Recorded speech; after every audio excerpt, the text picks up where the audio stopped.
During an interview with OG Diaz, Dennis Padilla shares this story regarding Claudia's sentiments before her wedding with Basti Lorenzo.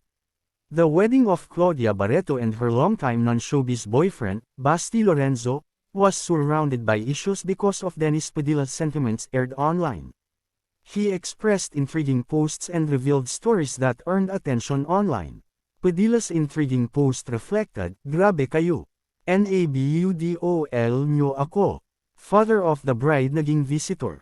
Galing nyo." He was referring to the wedding where he was treated like a guest and not as the father of the bride.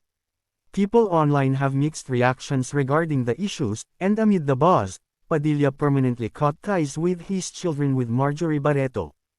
"Ayoko na, surrender na. Finish. Tatay na lang nila ako pero bringing back the relationship, wala na siguro," the actor said.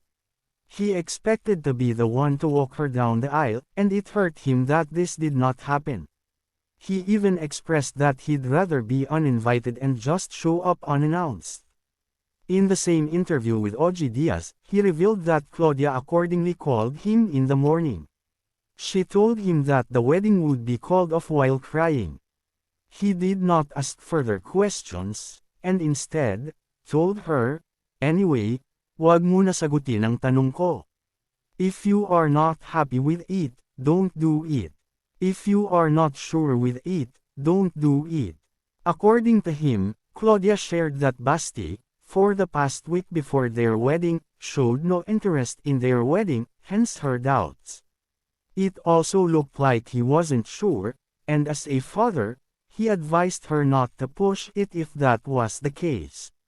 He also told her, "Wag na tumuloy. It's okay. People will understand. I will understand. Number 1, you're beautiful. Number 2, you're still young. Number 3, you're a very good human being. Cry and then move on. Wag lang magpakasal. Wag mo na ituloy." However, an hour later, she called him again to tell him it would be pushing through. This made him speculate that she only did it because she did not want him to attend in the first place, based on the interview. What can you say about this? Let us know in the comments.